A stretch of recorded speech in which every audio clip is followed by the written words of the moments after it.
Another reason not to love the Cowboys this year, I just got a picture. Look at this, Jay, of Brian Schottenheimer, the coach. You know I don't like backward hats. What's worse is a backward visor. That's a 2-win team. I'm taking away 4 wins. That's awful. That is so bad.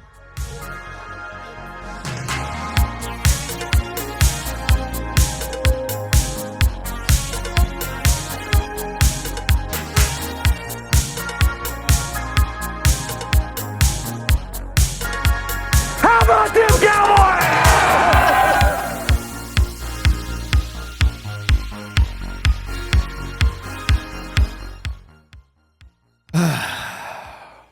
You know why we're here. Yeah. First of all, love the in-person stuff continuing. It's great. The best. I really actually have never wanted a fan base in here more than Dallas Nation on this one. Yeah. I, as you know, have been a notorious Dallas Cowboy defender. I am not a Dallas Cowboy hater like seemingly everybody else in this country is. No, you're like a full-blown fan. I am kind of a fan, and it's got nothing to do with anything. They just fall into one of those teams that I like when they're good. I think it makes the NFL more interesting. Yeah. Their fan base gets such a bad rap, but I went down to a game a couple years ago with the CeeDee Lamb jersey on, my favorite player in the league. Yep. And I had a great time with the fans, man. I made friends there. There was dudes our age talking ball. They were all realistic about their team. They were all hating on Jerry. Love it. So I think they get a reputation, a bit like Eagles fans, another team that I like too, of just kind of being pieces of garbage. Yeah. And I just personally haven't had that experience. So it pains me to do this video. Yeah. But I have to. Sure. Because this is our channel. We got to keep it a buck. Yeah. This team won 12 games in a row in 21, 22, 23. They won 12 games. They were the only team in the league to do that. Yep. What is going to be lost in the NFL ether forever is how good those teams were. Very good. Because they didn't do anything with them. Yep. And now I'm afraid that the window has closed. Yeah, I agree. What say you? Because obviously they're in the headlines right now. As of recording this, Micah has demanded a trade. Brian Schottenheimer seems over his head. It's camp, so I'm not going to read too much into that, but we'll get to it. Yep. I feel like this is going in a direction that is concerning. Yeah. I want to talk in a minute about some free agency stuff that happened last year, some signing stuff that happened last year and how it correlates with this year. But first, I just want to get your 2 cents on, am I tripping? No, you're not tripping. They have half of their cap tied up into one player and the rest is tied up into the other 2 players. It's just not a well-structured roster. It's Micah, Dak, and CeeDee and, a bunch of plug-and-play pieces because they can't afford to bring anybody in. They've revamped their O-line, but I'm pretty sure Tyler Guyton's going to miss some serious time this year, which sucks. I think Cooper Beebe's a really special player, but he's young. Every year that Dak has had success as a quarterback, MVP level success, he's always had a really strong run game and a really strong O-line. They have neither this year, particularly the run game. I'm not going to speak on the O-line because that could be okay. It's a work in progress. It's a work in progress for sure. But their run game, Javonte Williams. Come on, let's be serious. I want to ask you this: do you think that these running backs that they have right now would start on any team in the NFL? No, Javonte Williams was one of the worst starting running backs last year in Denver, and then he got his job ran because he got hurt, and now he's starting for Dallas. You know what I mean? And Miles Sanders has been a non-factor. I think Jaden Blue, the kid they drafted out of Texas, has got some talent, but it's hard to know if he's going to be a 3-down guy. He doesn't have that skill set. I think you're really banking on the combination of Dak, CeeDee, and George Pickens, which I that's never translated to success for Dallas. You know what I mean? I love CeeDee in fantasy. I love Dak in fantasy. I love Pickens in fantasy. Fully. Yeah. But as far as a realistic team that's going to go out there and win games, I just don't see it. I just don't see it with this defense. I don't see it with this offense. I think it's like it's like that meme where you have the Lamborghini at the trailer park. That's what CeeDee Lamb is. You know what I mean? And I like that. I'm more of a Dak truther than a lot of people. I think he's somewhere in that top 12, right? He's probably right outside the top 10. He's a good QB. He gets more hate than he he's a good deserves. QB, but he's not a great QB. He's not in the top He's 5. a good QB. Yeah.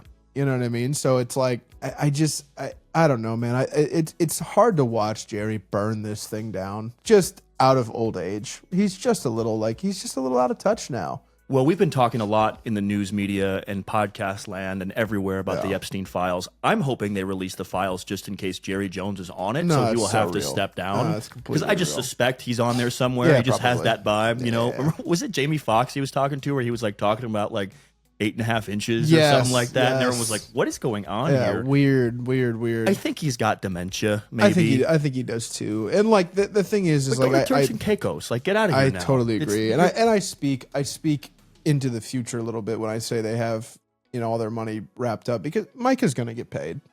He's going to pay Micah. I hope so, but I have some thoughts about that. Give me, please. when But you're done. I guess my point is like we've seen this happen. We saw it happen with Dak. We saw it happen the next year with CeeDee. We're going to see it this year too, which is like he waits till 14 minutes before kickoff, week 1, and goes, "Oh, hey, you want $300 million?" And it's like, "Yeah, dude, I do." Like, what? Why did we have to? I've been sitting out all of camp. I'm not even ready to play. Really, it's like, no, all right, well, you got to get out there.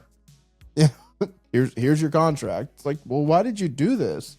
If you were going to give me the money, why didn't you give me the money when I asked for it before camp, so that I could be like totally dialed in and focused on this team? Yeah. But instead, I'm like in contract disputes with you. I'm holding in. I'm at practice, but I'm not really practicing. Like, it's just a weird way to do business. And I agree with you about the coach. I think the coach is a joke. You know, I mean, it's so silly. But like the last couple of days, Colin Cowherd has been like really giving him shit for having his visor. It's been funny. It's been funny, but there's some truth to it. You know what I mean? It's like it's Matt Patricia and the pencil. You know what I mean? It's like you're not like, you have no decorum. You have no you're not stoic. It's presence. He doesn't have that presence. You're kind of a goofball. You're giving Adam Gase. You're giving, you know what I mean? Like, I'm not into it. I'm not into it at all. And it feels like a hire. I know it's not a hire from within, but it feels like a hire from within the family circuit, right? You know, it is a hire from within. Was he on the staff last year? Yeah. Oh God, dude, they fired. Well, that's my biggest gripe with the Schottenheimer hiring. Yeah. They fired Mike McCarthy and promoted his offensive coordinator. Was he the OC last year? Yes, he was. Uh-oh. So, Dallas, you're screwed. Yeah, and by the way, I'm not knocking you for not knowing that. You're looking at a head coach being fired and going, "Oh, they brought in a new staff." Yeah. Not really. They just made the guy, but this is the scapegoat thing. Yeah. They did it with Kellen Moore a couple of years ago. No, that's bad. Where they fired Kellen Moore, who was their OC, and then now they're firing McCarthy. Yeah. This guy's going to get canned because this team's not going to deliver. Yeah. And as for the Micah stuff, I think you're probably right. Well, Jerry tends to hire guys that he can control. That's stupid. It's ridiculous. Bill Parcells was excellent in Dallas, and he butt heads with Bill Parcells, and it was like, well, you should have let Bill Parcells stay there. 100%. They were a Tony Romo botched field goal away from beating Seattle and going on that run with Bill Parcells. I think the contract stuff is probably my biggest issue because there is no get for you as an organization to do this, right? No. If you and I are bartering, we're typically bartering because we're trying to make something work for each other, and I want a little something and you want a little something. The 49ers and the Cowboys are the only two like big teams I can think of that do this way, where they don't pay their guys. Well, and every time it's a disaster. The longer you wait, the more you spend. Like this is every time. It's a losing strategy. I want, just to go to our own team, like I want Brad to pay Aiden now. Right. Because next year's price is going to go up. Today's price is not the same 100%. as yesterday's I mean, price. Look at what TJ just got. Right. You know what I mean? Like that's your market. You saw what Myles Garrett got. You saw what TJ Watt got. And I would even argue that Pittsburgh waited too long with that situation. Totally they did. But it's not just the money aspect. It's the on the field play. Yeah. Because look at San Francisco, for example. Every single time they've done this, whether it's Debo, Ayuk, Bosa, they've all had these down years off of the holdouts, off of the not being in camp. Because that's what happened. And look CeeDee had it too. So Dak did Dak. had it too. Dak got injured. CeeDee was it. And they both have come out and said, we weren't in camp, we weren't in sync, we weren't in rhythm. Of course. So just for dialed. people who don't know this, I know some people do, Micah Parsons is so important to this defense that they are actually in the small sample size, only about 6 games, that Micah has missed the last couple of years. Yeah. They've been like the worst defense in the league. Yeah. That's how much of a difference maker Micah 100%. is. You have to have him in there. So if you have to have him in there, and I'm with you, they're not going to trade him. You're going to eventually pay him. Why was this deal not done 6 months ago? It's crazy. Why is he got to go out there and write the stupid iPhone note? Thank you, Dallas. I've really loved my time here, but I'm requesting a trade. We've seen this happen multiple times. Right. Myles Garrett, full of shit. Like, oh, I want to win a Super Bowl. No, you don't. You want $250 million. Don't blame you. I don't either. You got one shot at this. But like, it's becoming cornball. Yes, it is. Like to do this whole like I'm unfollowing the team on social media and I'm going in the iPhone notes and I'm writing this long-winded thing about how I'm not going to play there and I'm going to trade. Jerry Jones ain't trading you, bro. It's not happening. You're going to get your money. Just be patient. Yeah. And like I feel you, like you shouldn't have to be patient. You've proven yourself to be one of the better edge rushers in this league. Like, totally. I don't know, like just give the man his money. That's what I think. If you're a GM and an owner, or have some balls and actually trade him. Yeah, You know what I mean? I don't know. But cut out this process. It's ridiculous because now you're going into the season. We're in August. Oh, We're going into the season now cooked. with this looming, just They're like we cooked. did last year with Dak and CeeDee. They're cooked, dude. And look what happened. Yeah, they're And again, Micah Parsons is just as valuable to this team as Dak, as CeeDee. He is the third pillar. 100%. And if you don't have him in there, you've got a new coach. Yep. You've got you're coming off of a dumpster fire of a year. And now you're rolling the dice and going, we'll get no, dude. Well, Get this done before the draft. You need things to be very buttoned up. All the ducks need to be in a row if you're bringing in a new regime. They're not going to be. And like you said, they're not really bringing in a new regime, but it is a new head coach. It is a new head play caller. It is a new, you know what I mean? Like I don't know. It's good luck to you, Cowboys fans. I think you might fall behind the Giants. I'm going to be honest. That's a crazy take, but the worse the vibe gets, the more realistic this becomes. I hate the vibe over there. I do hate too. the vibe. It seems so Bush League. It just feels like a year where they're gonna fall off the cliff fully, send Dak to Vegas or something, and just like move on. But like I don't know if Jerry will do it. He's too hell bent on like winning a Super Bowl again before he dies. But it's like, well, okay, bro, you're not gonna do it this way. Well, there's also the future vision of it all, and even like trading. A big thing I want to talk about too is like last offseason. Because I don't know if you saw, it kind of was like an under the radar thing, but a couple months ago, maybe a month ago, Saquon Barkley now came out and said, yeah, I expected a call from Dallas last offseason. Yeah. And we remember Henry. last year when Derrick Henry said, we joked he was like waiting by the phone with rain falling, being like, when are the Cowboys calling? Yeah, he wanted to be a Cowboy. Last year was the best free agent class of running backs I think we've ever seen and ever will see. Yeah. I mean, it was spectacular. And you didn't get any of those guys. No. Didn't call any of those guys. And then you let your guy that you did have walk to Tennessee, which I'm not totally against. I don't think Tony Pollard is a force multiplier. No. But Derrick Henry is. 100%. Josh Jacobs is. Then you bring back the corpse of Ezekiel Elliott. I mean, it was disgusting. And you're like, Zeke, right? It's like, what is it, 2016? No, the guy should retire. Right. Which I think he did, actually. So Right. it's like...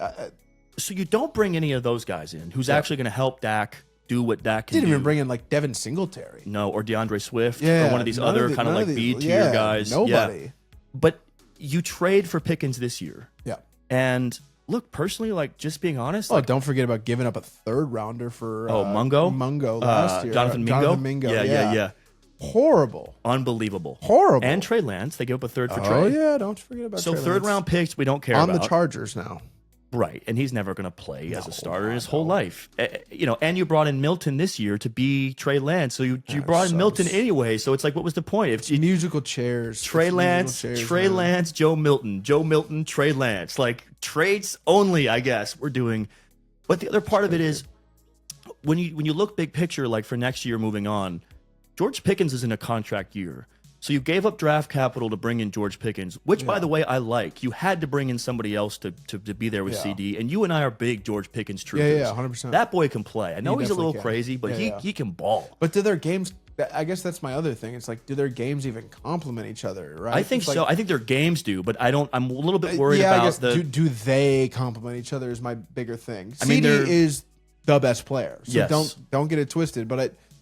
But I don't know if you can tell George Pickens that. Right. You know what I mean? Well, He's used to being wide receiver 1 in his system. Yeah. And now you are no doubt wide receiver 2. Like, it's not even an argument. But even then, if you're in win now, which it seems like Dallas believes they are, you bring him in a contract year. So if he's good this year, are you going to pay him next year? No, they're going to do the same thing. So we're just going to dump him off. So we traded draft capital to bring him in, right? You see where I'm going with this? And it's sort of like, ridiculous. When he comes next year and he goes, okay, I had over 1,000 yards, I had 10 touchdowns. It's not how you run a franchise, right? Frankly, it's just not. It's not how you run a franchise.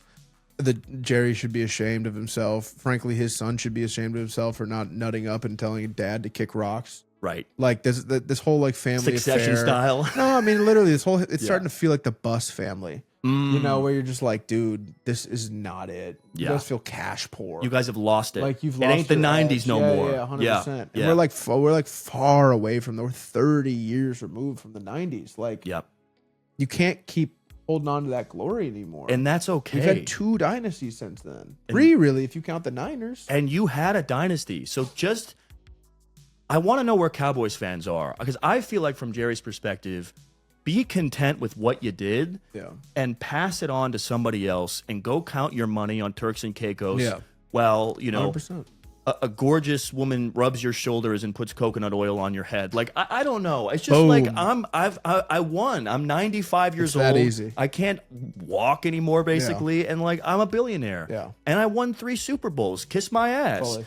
But like, give us...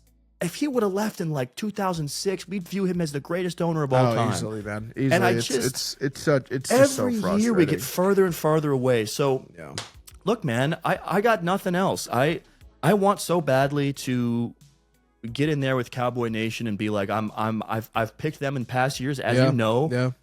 They were good those years I picked them. They just didn't finish. I think the worm has turned, and I want to know where Dallas Nation is on this. Like, do you think you're going to compete with Philly or Washington for the division, or are you selling your season tickets? Like, are you out? Like, let me know, because I think it's really relevant right now with the contract stuff. So I wanted to get it off my chest. So thanks, man. Absolutely. Good shit. All right. Peace, guys.